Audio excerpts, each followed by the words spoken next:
बच्चों, कहानी शुरू होती है बरुआ गांव से, जहां एक कारीगर रहता था। उसका नाम था मोहन। उसके साथ उसकी माँ श्यामा और पत्नी लता भी रहती थी। घर छोटा था लेकिन मुश्किलें बड़ी, क्योंकि लता के स्वभाव के कारण उस घर में कभी चैन नहीं रहता था। लता हमेशा अपने पति और सास को ताने देती रहती, कभी खाने को लेकर, कभी पैसों को लेकर। खाना भी अक्सर इतना खराब बनाती कि कोई ठीक से खा ही ना पाता। एक दिन की बात है, एक बूढ़ी भिखारिन उनके दरवाजे पर आई। भूखी थी, प्यास से बेहाल थी। उसने कहा, माँ, अगर कल का बासी खाना भी हो तो दे दो, 2 दिन से भूखी हूँ। लेकिन लता ने उसे डांट दिया। मैं तो अपने घर में पैसे बचाने के लिए कम खाना पकाती हूँ और अब तुझे खिलाऊं? जा यहाँ से। बेचारी भिखारिन दुखी मन से चली गई। जाते जाते उसके झोले से एक पका हुआ आम गिर गया। यह आम लता के हाथ लगा। उसने खुशी खुशी कहा, वाह, इससे बढ़िया तो नाश्ता मिल ही नहीं सकता।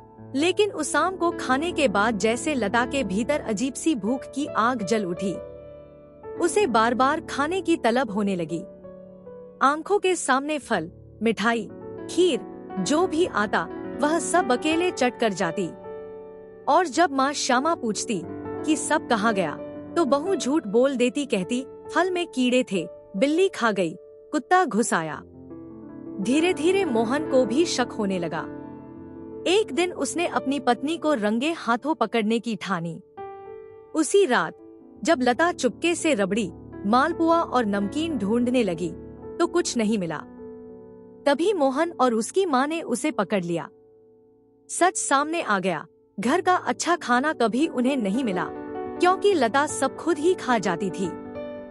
तभी लता फूट फूट कर रो पड़ी और बोली, जिस दिन मैंने उस भिखारिन को खाना देने से मना किया और उसका गिरा हुआ आम खाया, उसी दिन से मेरी भूख कभी शांत नहीं हुई।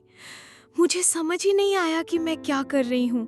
अब बताइए मेरा क्या होगा? श्यामा ने गंभीर स्वर में कहा, बेटे, रोने से कुछ नहीं होगा, पाप का प्रायश्चित करना ही होगा। उस दिन लता ने पहली बार अपने पति और सास के लिए मन से अच्छा खाना बनाया और खुद बाहर बैठकर उस बूढ़ी भिखारिन का इंतजार करने लगी। लेकिन वह औरत वापस कभी नहीं आई। 2 सप्ताह बीत गए। जो खाना वह रोज बाहर रखती वह खराब हो जाता। फिर एक दिन अचानक उसकी थाली में एक अमरूद रखा मिला, मानो उस भिखारिन ने अदृश्य रूप से उसे प्रसाद दिया हो। लता ने जब वह अमरूद खाया तो थोड़े से फल से ही उसका पेट भर गया और दिल को शांति मिल गई।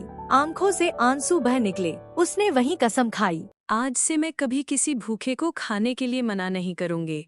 और यहीं पर कहानी का अंत होता है। बरुआ गांव की यह सीख सबको यही सिखाती है कि दूसरों को खाना खिलाने से ही पेट और मन दोनों को सच्ची तृप्ति मिलती है।